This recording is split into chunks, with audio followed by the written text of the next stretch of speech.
You ever throw your entire life into saving people, only for them to spit in your face? My name is Rachel Vaughn. I'm 30 years old, a senior financial consultant in Chicago. And last year, my brother, my own flesh and blood, stood up at my father's 60th birthday party, raised his glass and said, "The best gift you could give us is to disappear for good."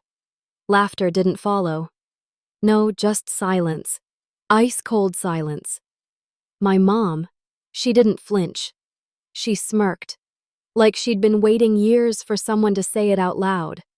My father looked down at his plate like maybe, if he stared hard enough, this moment would vanish. And me? I sat there with a $1,000 bottle of wine in front of me, a $15,000 trip to Maui waiting in the envelope under my hand, and a heart so shattered I could feel the pieces cutting through my ribs. You want to know the worst part? I paid for that party, every goddamn cent. The food, the wine, the private dining room overlooking the Chicago River. I even designed the invitations myself because I thought if I made everything perfect, maybe, just maybe, they'd finally see me. Finally love me the way I've been begging them to all my life. But instead, my brother got up, drunk on free champagne and my generosity, and told me to get lost. And no one said a word. So I stood up, calm as I could, picked up my glass, and said, "Okay, but when the next crisis hits, and it will, don't come crawling back." I left that room like it was a funeral I'd been forced to plan. Tossed my card at the waiter and told him to split the bill. I wasn't paying for people who couldn't even clap for me after I'd been breaking my back to keep them afloat for over a decade. The sound of my heels hitting that marble floor echoed like a damn gavel in a courtroom. That was the last time they saw me. 2 days later, my phone started lighting up like a Christmas tree on fire. Missed calls, voicemails, texts from Mom. "Rachel, we're desperate." "The hospital won't wait. It's your father. Please," I replied once. "It's only been 48 hours and you already forgot. You said I was the problem. So now, solve it without me." Then I blocked every single one of them. And for the first time since I was 12 years old, I finally felt like I could breathe. But you want to know how it got this bad? You want to know why someone like me, someone who once skipped meals to pay her father's medical bills, someone who cleared $40,000 of her brother's gambling debt without so much as a thank you, could walk away from her family like that? Then buckle up. Because this isn't just a story about betrayal. It's a story about debt, about blood and money and silence and guilt. It's a story about loving the people who hurt you and what happens when you finally decide to love yourself more. It's a story about revenge, not the kind with guns and explosions, but the kind that leaves people haunted by your absence. And it starts, like all horror stories, in a house full of secrets and one golden child who could do no wrong. Do you know what it's like to be invisible in your own home? Growing up, my mom used to joke that my brother was her miracle baby. Born 3 years before me, he was smart, charming, and always knew how to work a room, even if that room was our broken-down kitchen in the middle of a Chicago winter with the heat turned off again. Me, I was the good kid, which is code for the one who shut up and handled everything. When I was 13, my dad got laid off from the steel mill. That's when the bills started stacking up. That's when the food got scarce and the lights got dim. And that's when I became the adult. I babysat. I worked after school. I delivered newspapers in a snowstorm just to make enough for groceries. Every single dollar I earned went back into keeping that house warm and that fridge full. And it was never enough. My brother, though. While I was taping shut our broken bedroom window, he was sneaking out to play poker and blowing rent money on sports bets. One time, I found a letter from a casino threatening legal action. He owed $7,500. I paid it off with my college fund. Mom said, "He's going through a rough patch. He just needs support." No, I needed support. I needed someone to tell me they saw me, that what I was doing mattered. but instead, they called me selfish if I didn't send money home from college. My father would say, "Family means sacrifice, Rachel." They meant my sacrifice, always. So I kept giving. I paid the heating bill from my student loans. I skipped buying textbooks to pay for his chemotherapy. I waited tables and folded laundry and wired home every spare cent. When I graduated top of my class and landed a job at one of the biggest firms in the city, I thought, finally, this will change everything. But you can't buy respect from people who only see you as a wallet. And on the night of my father's birthday, when I stood there with the biggest gift of all, a trip to the islands, a once-in-a-lifetime chance to forget the cancer, the debt, the fights, I thought they'd finally look at me like I mattered. Instead, they told me to leave. So I did. And I didn't just leave the party. I left the prison. I left the shame, the guilt, the idea that love has to be earned with wire transfers and emotional starvation. Now I'm going to tell you exactly how I got here. How I went from being the family servant to someone they had to beg for mercy. And no, I didn't burn their house down or ruin their credit scores. I just disappeared. And let them feel the silence I lived in for 20 years. Let's begin. My brother's name is Dylan. 3 years older than me, star athlete in high school. Voted most likely to marry a supermodel in senior year, which, let's be honest, is just a nice way of saying, he's hot and full of crap. He was the kind of kid who could do no wrong, even when he was caught red-handed. He crashed Dad's truck into a guardrail after sneaking out drunk one night. He's just a teenager. He failed his college entrance exams because he never studied. He's got other talents. He ran up a $5,000 debt betting on basketball games with guys from the pool hall. Boys will be boys. Every time Dylan screwed up, there was a chorus of excuses waiting for him. And behind those excuses, me, the cleanup crew, the fixer, the daughter who always understood that family came first, even if that family treated her like an afterthought. You want to talk about favoritism? Let me paint you a picture. Christmas, age 16. I'd worked double shifts waitressing at a local diner for 3 weeks straight to afford gifts. A real scarf for Mom. A new toolbox for Dad. And for Dylan? A leather wallet I saved up for because he'd lost his last one at a casino. He opened it and shrugged. "Cool," he said.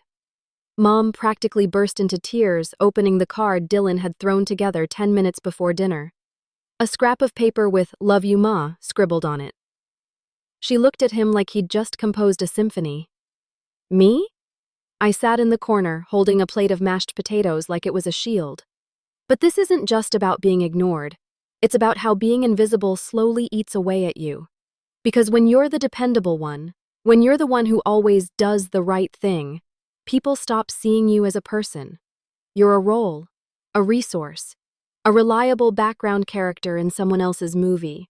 And you know what's the most dangerous part? You start believing that's all you're worth. I was 14 when I paid my first overdue utility bill. I'd found it shoved under some takeout menus in the kitchen drawer.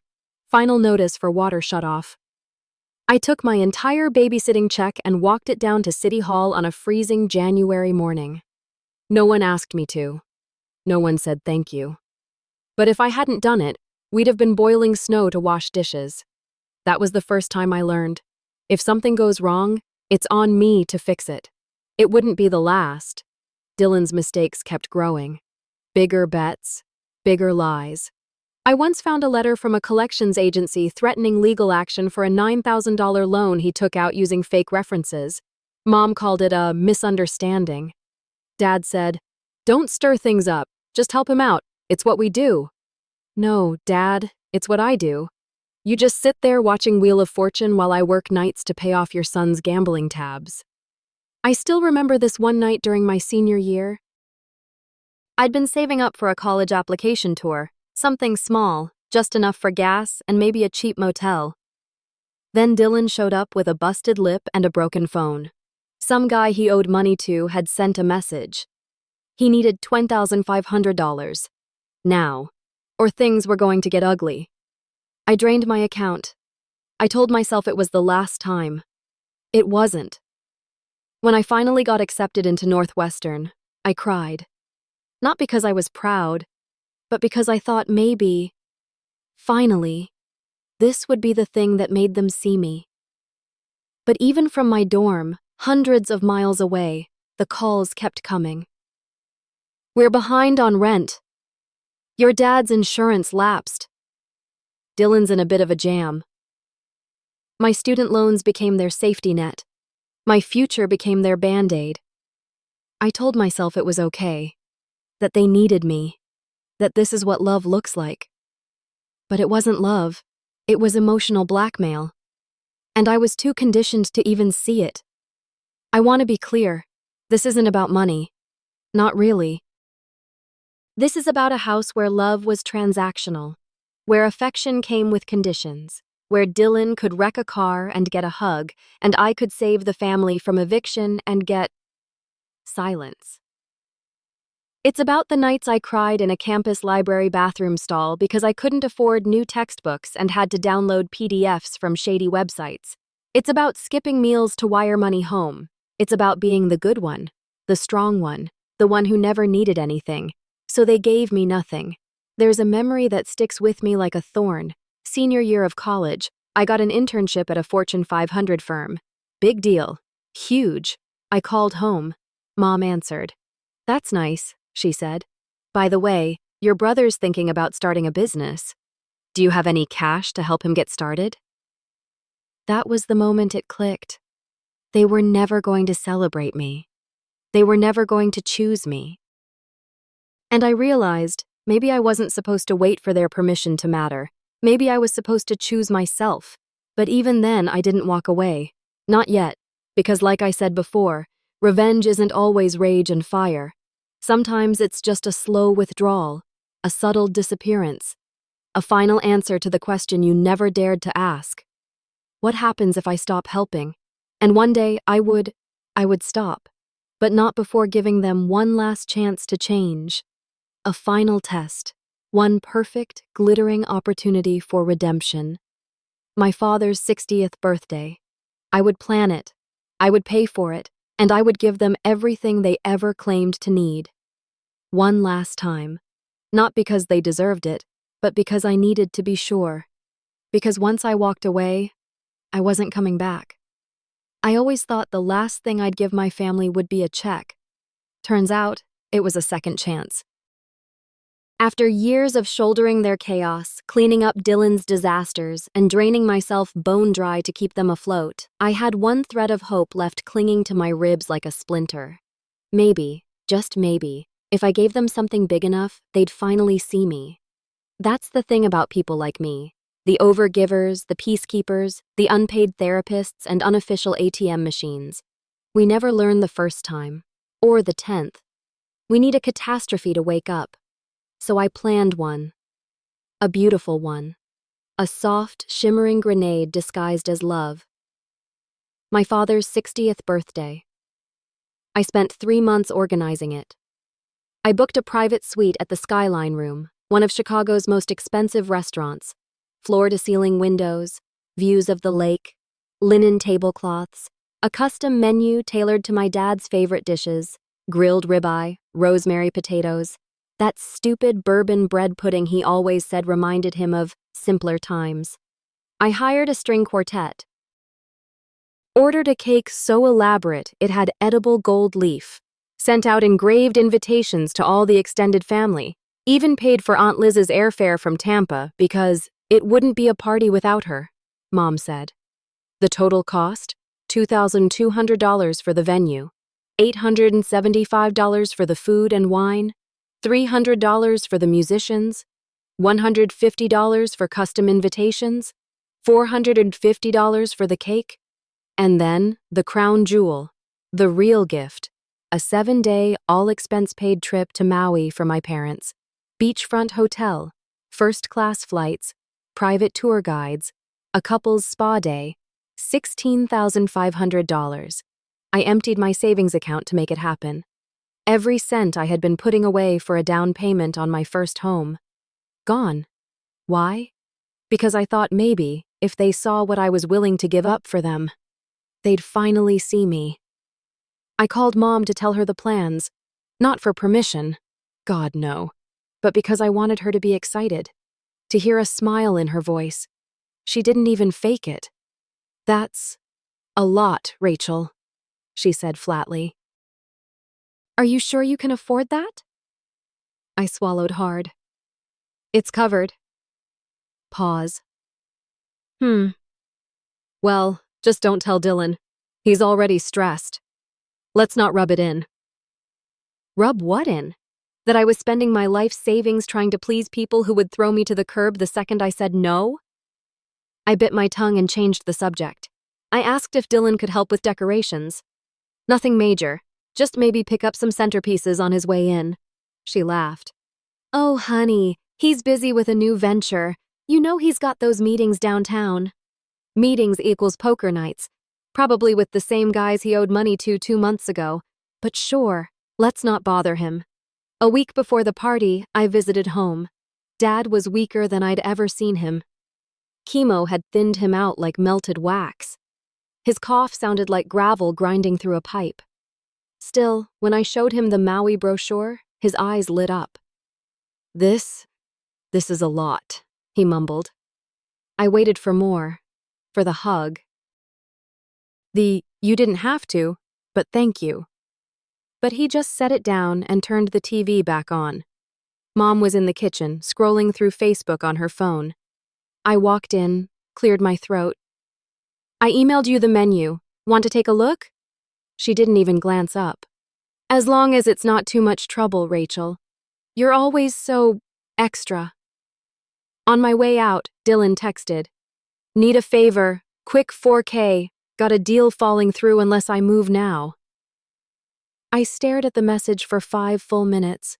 He hadn't even asked how I was. Just dove straight into the ask, like I was a vending machine that owed him money. I called him. Can't you handle this one on your own? He laughed. Come on, Rachel. You're the bank. That's your whole thing. I wired the money, not because I wanted to, because I needed one more confirmation, one more nail in the coffin of this delusion that maybe, just maybe, he saw me as a sister, not a bailout. Chapter 10. In the final days before the party, I worked until midnight every night after work, confirming RSVPs, finalizing seating charts, rechecking allergy lists, ordering flowers. I paid out of pocket for valet parking. Set up a slideshow of my father's best memories, birthdays, barbecues, blurry family vacations from a decade ago. I wanted it to be perfect. Not for the optics, but because I believed, deep down, that this was the moment, that this was the scene in the movie where the family finally says, we were wrong. Thank you for holding us together. We see you now. I had no idea I was directing a horror film. The night arrived. Everyone showed. Dad looked tired, but happy. Mom wore a new necklace I hadn't seen before. Probably one Dylan bought with my money. Dylan showed up late. No apology. Wearing sunglasses indoors like a budget celebrity. The cousins made small talk. The aunts complimented the view. And I stood there, smiling like a woman on fire, praying someone would smell the smoke. I raised my glass and said, I just want to say thank you all for coming. This night is for my dad. He's given us so much. And to celebrate him, I've arranged a special trip for him and Mom. 1 week, Maui, everything paid for. I slid the envelope across the table, waited for the gasps, waited for the tears, waited for anything. But Dylan snorted, lifted his glass and said, honestly, the best gift you could have given us is leaving. That was the moment. The switch flipped.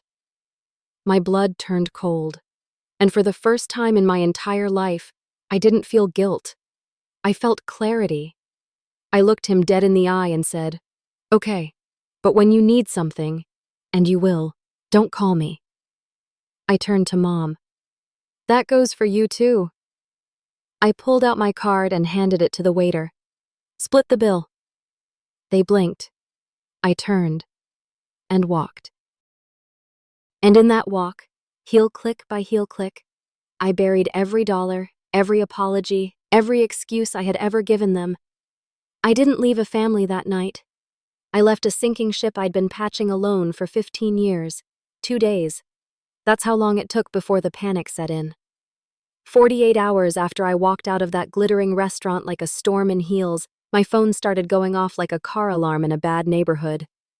12 missed calls, 3 voicemails, all from one name, Mom. Rachel, please call me back. The hospital called. They're demanding payment. $12,000 this time. Your dad's meds. We just don't have it. We need you. Another voicemail, more frantic. Don't let pride get in the way. You've always come through. Just this once, please. I didn't respond. Instead, I made a cup of tea, sat on my couch, and stared at the wall in silence. Not because I didn't care, but because for the first time, I was letting the silence answer for me. Her third call, I picked up. I didn't yell. I didn't cry. I said one sentence. You forgot already. It's only been 48 hours. You told me I was the problem, so fix it without me. She stammered, tried to backpedal. I hung up. Blocked her number. Dylan came next. Of course he did. Hey, look, about what I said at the party. I was drunk, okay? Things got out of hand. But I'm in a tight spot now. If you could float me $3,000 just for a week, I swear I'll pay you back this time. I blocked him before he finished the next sentence. Then Dad tried. His voice was weak, raspy, like gravel rubbing against wood. Rachel, I know things got heated, but we need you. Your mother's scared. I'm scared. I didn't answer, because I'd answered them for 20 years. Later that day, a letter arrived. Handwritten envelope. My mother's cursive on the front like a ghost from the 90s. Inside was a rambling letter that tried to sound heartfelt. There were lines about how she missed baking cookies with me when I was little, how she remembered my first Halloween costume, how Dad always smiled when I came home from college. But it wasn't love, it was bait, tugging at old memories, hoping I'd forget the reality. I ripped it in half and threw it away. At work, something unexpected happened. My boss emailed me about an upcoming financial conference in Chicago. Big one. Major clients. Big names. I was selected to present. And just like that, I was thrust into a high-stakes deal that could make or break a multi-million-dollar partnership for the firm. And for the first time, I realized I had something my family could never take from me. Control. Control of my future. Control of my narrative. Control of who I gave my energy to. The project was intense. Late nights, spreadsheets, stress that pressed down like concrete. But it was clean stress, honest stress, not the slow rot of emotional debt. Brian, my colleague and friend, started staying late to help. He didn't offer cheesy advice or try to fix me. He just showed up, challenged my ideas, made the work better. One night, we were sitting in the office at 2 a.m., eating cold pad thai out of plastic containers. He looked at me and said, "You're a killer, you know that. Like, in the best way." I laughed, genuinely, not the polite, hollow laughter I gave my family for years. This one felt real. But the ghosts weren't done. A few nights later, another unknown number. Voicemail. Mom, again. This time softer. Slower. It's your father. The chemo's not working. We don't have the funds for the next round. Rachel, I know you're angry. But if this is about the party, please don't punish him for what Dylan said. He's your dad. I didn't delete the message right away. I stared at my phone for 10 minutes. Because guilt is sneaky like that. It doesn't scream. It whispers. It tells you that maybe you're the villain now, that cutting people off is cruel, that boundaries are abandonment. But then I looked around my apartment, my tiny, peaceful space I'd carved out with my own two hands, and reminded myself, I already gave them everything. They chose to waste it. I pressed delete. Something inside me was changing. I started waking up without dread in my stomach. I went running in the mornings just to hear my own breath, unaccompanied by someone else's crisis. I stopped checking my phone first thing. I started writing, not in a journal, but fiction. Short stories about women who escaped, women who burned down the old version of themselves and built something wild and new in its place. I signed up for a writing workshop. The instructor, a quiet woman named Lena, read my first piece and said, "You've got a voice." She didn't say great job or that was pretty. She said voice, as in presence, identity. I hadn't felt seen like that in years. The silence I gave my family wasn't revenge. Not at first. It was self-preservation. But I started to realize it was the loudest thing I'd ever done. Because for years I had screamed through actions, sending money, showing up, fixing everything, even when it broke me. And they never listened. But the moment I went silent, they panicked. Because silence makes people confront themselves. They could no longer dump their mess on me and walk away. They had to sit in it. And that was louder than anything I could have said. You'd think silence would be the end of it. But some people can't stand being ignored, especially when their punching bag suddenly leaves the ring. It happened on a Thursday. I was in the middle of prepping a final pitch deck for the Chicago conference. Slides open, half-finished notes, coffee gone cold. My phone buzzed with a text from a coworker, Alicia. "Hey, you might want to see this." Attached was a screenshot from a local discussion forum. Ow, the headline hit me like a punch to the ribs. Rachel Vaughn abandoned her dying father for a promotion. Underneath it, a user named Chicago Truths had posted a long, dramatic rant. It started with, "She was never there when it mattered." It went on to accuse me of stealing family savings, walking away when her dad needed her most, and, my personal favorite, hoarding money to chase luxury vacations while her brother struggled to survive. The username? It didn't take a genius. It was Dylan. Of course it was. My stomach turned. Not because I cared about strangers reading lies, but because my own brother, after everything I'd done, was now trying to assassinate my character online for sport. And the comments? People ate it up. Some kids just turn cold as ice once they make money. Sounds like a classic narcissist. If my daughter did this, I'd disown her. I closed the browser and stared at my screen, fingers frozen. 10 years of sacrifice reduced to an internet headline. All those nights I sent emergency rent, medical payments, tuition top-ups, wiped out by a click. But then I breathed and realized something important. It didn't matter. Not anymore. I didn't post a rebuttal.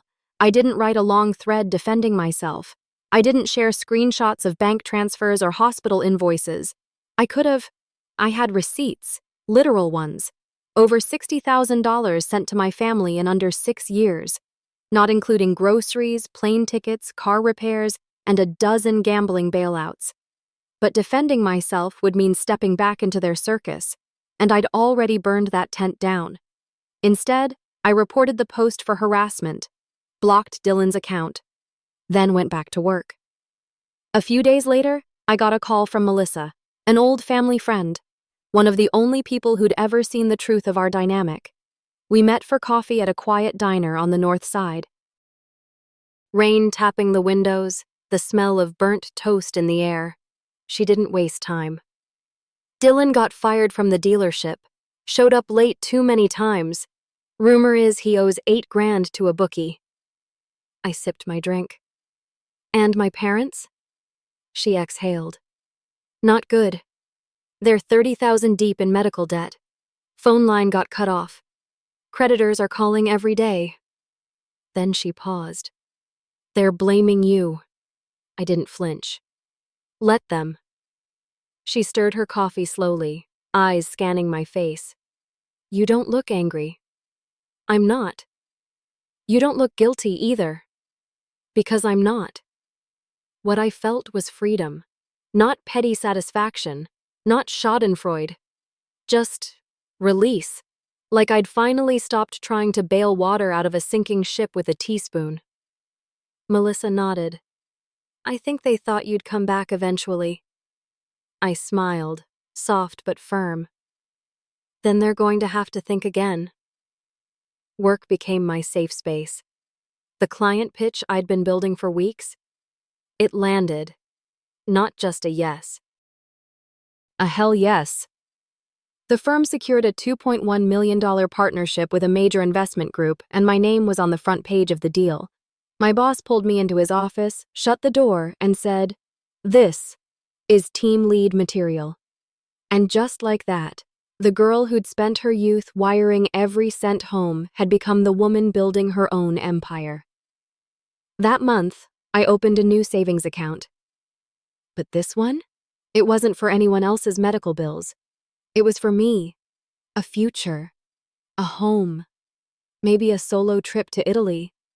And for the first time, I didn't feel selfish planning for myself. I felt sane.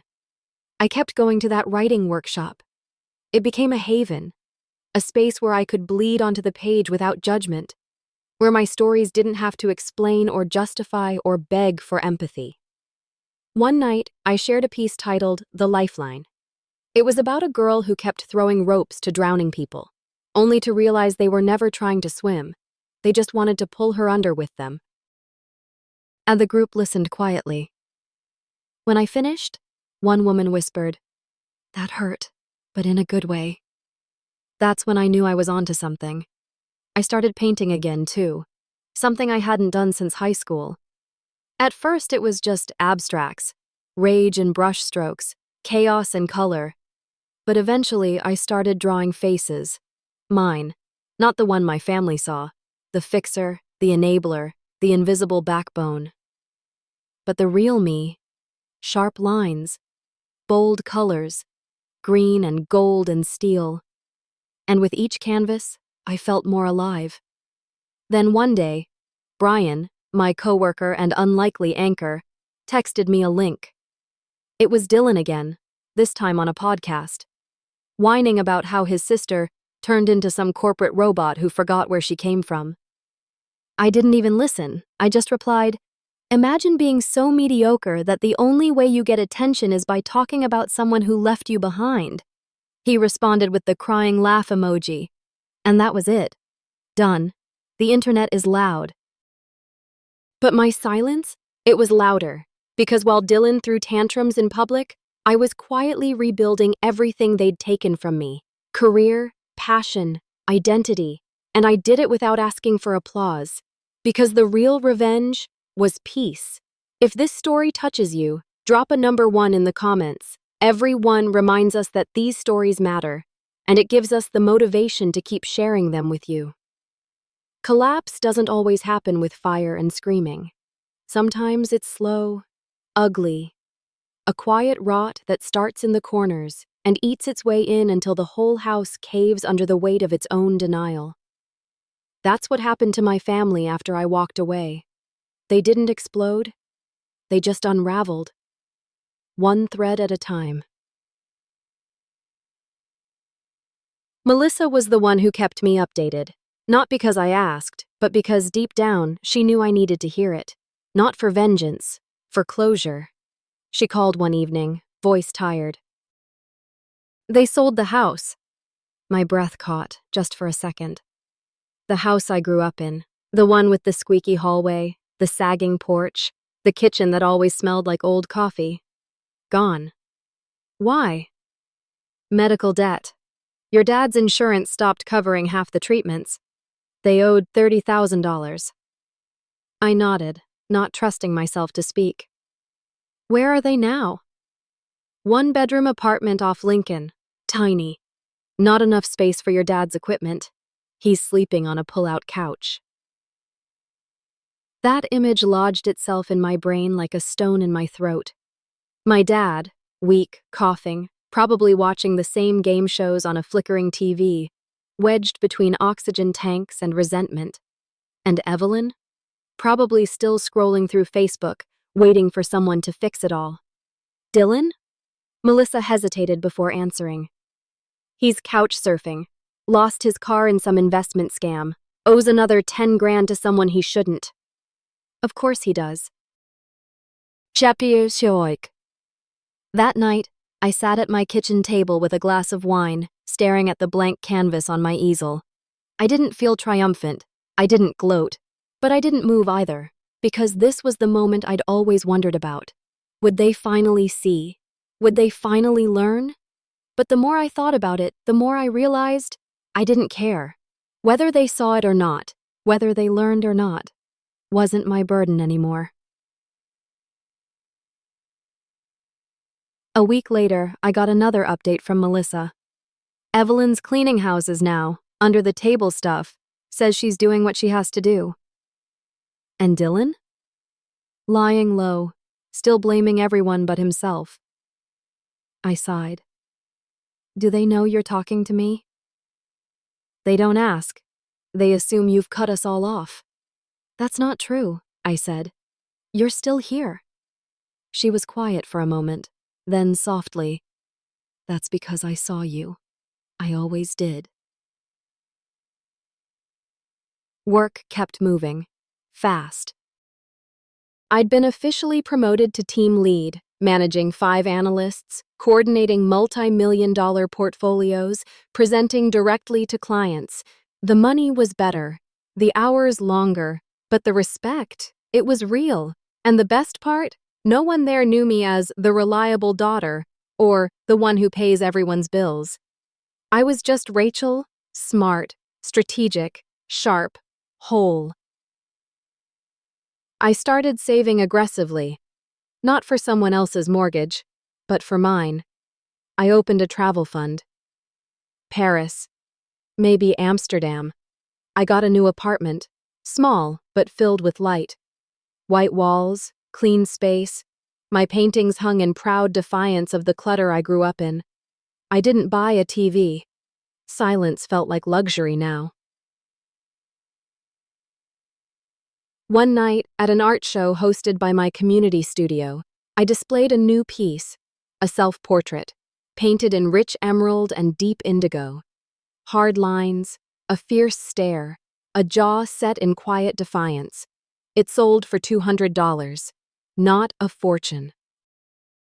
But enough to make me feel seen by someone other than myself. That same week, I got a letter. No return address. But I knew the handwriting. My mother's. I didn't open it. I burned it. Not out of spite, but because I knew exactly what it said. The same tired song. We need you. We're sorry. Come back. And maybe even a weaponized memory or two. Remember when you used to help me bake? Yes, Evelyn. I also remember when you used that memory like a noose. Guilt knocks quietly, even when you've changed the locks. I felt it, sometimes, when I passed a father and daughter at the grocery store, when I saw a brother help his sister load her suitcase into a cab. But guilt isn't a compass, it's a trick. It whispers that love must always hurt, or it isn't real. I don't believe that anymore. A month passed. No new letters. No calls. Melissa sent one last message. They're struggling. Hard. Dylan's out of options. Your dad's health is fading. They're calling it karma. I stared at the screen for a while, then replied, It's not karma. It's consequence. She didn't argue. She didn't need to. She knew I was right. This wasn't revenge. Not really. I didn't destroy them. I just stopped saving them. And they fell apart on their own. Because when you build a life on the back of someone else's sacrifice, when you teach yourself that survival means using the people who love you, you're not strong. You're fragile. You're only ever one no away from collapse. And I finally said it. It's strange how peace doesn't show up with fireworks. It slips in quietly, like light under a closed door. You don't even realize it's arrived until one day you catch yourself breathing, and nothing hurts. That was me. 6 months after I walked out of that birthday party.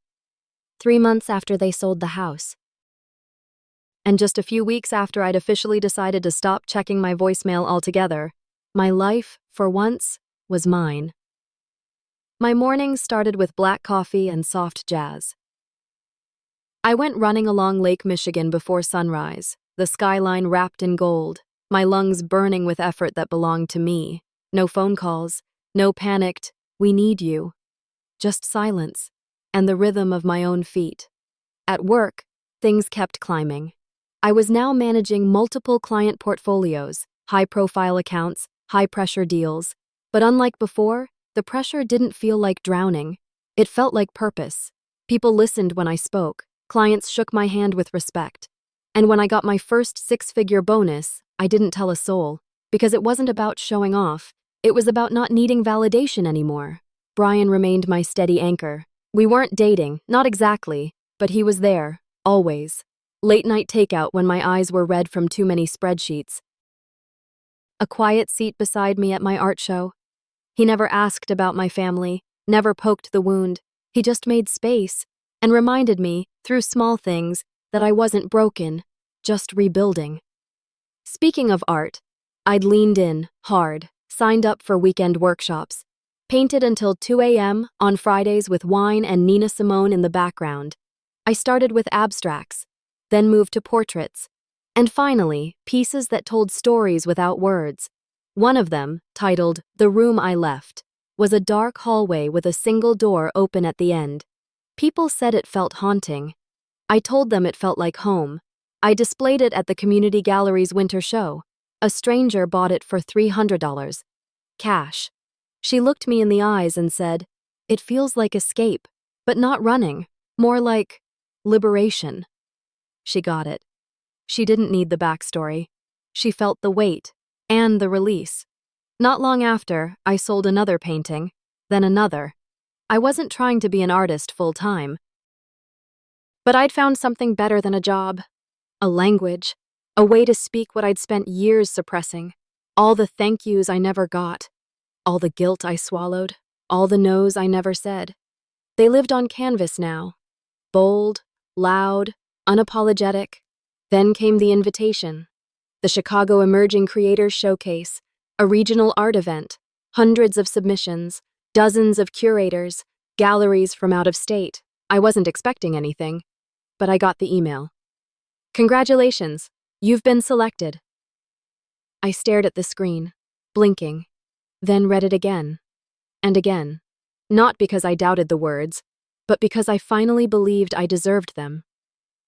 A week before the show, I painted something new, something risky. A self-portrait, but not like the last one. This one was vibrant. Emeralds and crimsons, eyes wide, shoulders squared, a streak of gold slicing through the center like a scar and a crown all at once. I titled it, "She Left." She lived. The night of the exhibition, I stood in the back of the gallery. People walked past my painting, reading the tiny plaque, tilting their heads, whispering. One woman teared up, another took a photo, and then someone asked the curator, "Who's the artist?" He pointed to me. She walked over. "Did you really live this?" I smiled. I did, every inch of it. It was then that I realized I didn't need revenge. I didn't need a headline or a courtroom-style confrontation because I wasn't trying to win. I was trying to heal. And healing isn't about being right. It's about being free. I got one last message from Melissa a few days later. A simple text. "Your mom's working nights now. Dylan left town. Your dad's not doing great. Just thought you should know." I stared at it. Didn't reply. Didn't need to. Because none of that had anything to do with me anymore. I'd already carried them for so long I'd forgotten what it felt like to move on my own. And now, I was flying. Freedom, I've learned, isn't loud. It doesn't demand attention. It doesn't look like revenge fantasies or viral confessions. Sometimes freedom is quiet mornings and blank canvases and friends who never ask you to explain. It's being able to say, I'm not angry anymore, but I'm done. And meaning it. Closure isn't what they tell you it is. It's not one big moment where the clouds part and violins swell. It's not a phone call with tears and apologies. It's not even an apology, really. Because closure doesn't come from the people who hurt you. It comes from finally realizing you don't need them to feel whole. It's been a year since I walked out of my father's birthday party. Since I put down the glass, split the bill, and left the people who taught me to trade love for usefulness. I haven't spoken to any of them since. No calls, no texts, no late-night weak moments. Because closure, real closure, isn't reconnecting. It's releasing. Cha-chai. People ask me if I miss them, and I answer honestly. Sometimes I miss the idea of them. The version I wanted them to be, the family I imagined as a kid. The one that showed up, cheered loud, hugged tight. But that version never existed, and I've stopped grieving ghosts. My father? I don't know how he's doing. The last update I got from Melissa said he'd stabilized. For now. I hope he's okay. Not because I forgive him, but because I no longer carry him. My mother? Still working odd jobs, probably still blaming me. I don't wish her harm. But I also don't wish to hear her voice again. Because the last time she looked at me, she smiled when I was being torn down. That's not something I need closure for. That's something I walked away from and never looked back. And Dylan? Last I heard, he's living out of a friend's basement in Indiana. He posted something on Facebook recently about how loyalty is dead and family betrayed me. I didn't engage. Let him tell whatever story he needs to. The truth doesn't need to scream when it can live in peace. Because my story, it's no longer centered around them. It's built on me, on quiet mornings and clean bank accounts, on artwork that bleeds truth, on a career that reflects my worth, not my guilt, on relationships that give back, on love that doesn't come with invoices or IOUs. I've saved over $30,000 this year, booked a solo trip to Florence, just me, a notebook, and a sketch pad. I've submitted 3 short stories to independent publishers. 2 got accepted. 1 is being turned into a spoken word piece for a podcast. None of that would have happened if I was still sending wire transfers and pretending emotional labor was love. Closure isn't the end, it's the beginning. It's standing on the edge of your own story, finally writing chapter 1 instead of playing the supporting role in someone else's. It's learning to sit in your own presence, even when it's quiet, and say, this is enough. I am enough. I've stopped calling myself a survivor. That word felt like a badge I had to keep polishing, proof that I made it through the fire. Now, I call myself something else, a creator. Because survival is about getting through. But creation? That's about choosing what comes next. One night, I went back to the Skyline room. Not for dinner. Not to relive anything, just to look. It was empty. Closed for a private event. But I stood across the street and watched the glow through the windows. It looked nothing like the night I left. And yet, somehow, everything had changed. Not the room, me. I thought about walking in, ordering a glass of wine, sitting at the same table. But I didn't. Because I didn't need to prove I was over it. I was. And some chapters don't need revisiting, they just need to be closed. If you're watching this and you feel like Rachel, like the invisible one, the fixer, the forgotten backbone. If you've been told love is earned through sacrifice, and your value is measured by how much you can give without complaint, let this be your reminder. You don't owe anyone your silence, you don't owe anyone your breakdown, and you sure as hell don't owe them your life. Sometimes, walking away isn't cruel. It's the kindest thing you can do. For them. For you. Because when you stop being their lifeline, they're finally forced to learn how to swim. And when you stop being needed, you finally learn how to breathe. I'm Rachel Vaughn, former fixer, former ghost. Now a woman who paints in gold and walks in peace. And if I had to do it all again, I wouldn't change a thing. Except maybe I'd have left sooner.